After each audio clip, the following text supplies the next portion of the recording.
செங்கோட்டையின் கோபத்திற்கு காரணம் என்ன? ஜெயக்குமார் கொடுத்த புதிய விளக்கம். அதிமுகவில் கோகுல இந்திராவின் புகார் மற்றும் செங்கோட்டையின் எடப்பாடி பழனிசாமி கலந்து கொண்ட நிகழ்வை புறக்கணித்தது சலசலப்பை ஏற்படுத்தியுள்ளது. ஜெயக்குமார் இது தொடர்பாக விளக்கமளித்துள்ளார். அதிமுகவில் பொதுச் செயலாளராக ஜெயலலிதா இருந்தவரை உட்கட்சி மோதல் பெரிய அளவில் இல்லாத நிலையில் தற்போது ஆளுக்கு ஒரு பக்கம் மோதிக்கொள்ளும் நிலை உள்ளது. அந்த வகையில் முன்னாள் அமைச்சர்களும் கோகுல இந்திரா கட்சி நிர்வாகிகள் மீது புகார் கூறி பேசியது பரபரப்பை ஏற்படுத்தியது.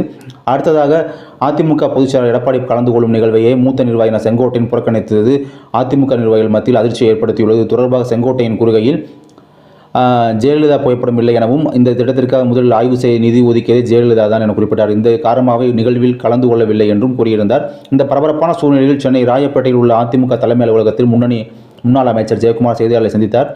அப்போது பேசிய அவர், கோகுல இந்தியா இண்டோர் மீட்டிங்கில் பேசியுள்ளார். கட்சியினருக்கு இடையே பேசிய கருத்து, அதை குறித்து கருத்து சொல்ல விரும்பவில்லை.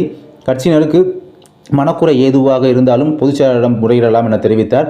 அடுத்ததாக அத்திக்கடவு அவிநாசி கூட்டமைப்பினர் நடத்திய நிகழ்ச்சியில் செங்கோட்டையன் பங்கேற்காது குறித்த கேள்விக்கு பதிலளிக்கையில், அத்திக்கடவு அவிநாசி திட்டம் ஜெயலலிதாவுக்கு அறிவிக்கப்பட்ட திட்டம், அதற்கு செயல் வடிவம் கொடுத்தவர் எடப்பாடி பழனிசாமி என தெரிவித்தார்.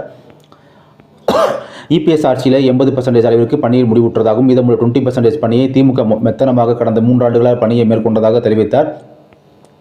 எனவே திட்டத்திற்கு உண்மையான காரணம் ஜெயலலிதாவும் இபிஎஸும் தான். எல்லா கட்சியையும் சார்ந்த விவசாயிகள் அத்திக்கடவு அவிநாசி திட்ட விவசாயிகள் கூட்டமைப்பில் இருக்கிறார்கள். அரசியல் கலப்பு இருக்கக்கூடாது. முழுக்க விவசாயினால் ஏற்பாடு செய்யப்பட்ட நிகழ்ச்சி. அதிமுக ஏற்பாடு செய்த நிகழ்ச்சி இல்லை என ஜெயக்குமார் விளக்கம் அளித்தார். பாஜகவுடன் மறைமுக கூட்டணி வைக்க வேண்டிய அவசியம் அதிமுகவிற்கு இல்லை என தெரிவித்தார். வெட்டு 1 துண்டு 2 என்பதுதான் எங்களுக்கு தெரியும். பாஜகவோடு எந்த காலத்திலும் கூட்டணி இல்லை என பொதுச் செயலாளர் ஏற்கனவே தெளிவுபடுத்தியுள்ளார். அந்த நிலைப்பாடு தொடர்கிறது என ஜெயக்குமார் கூறினார்.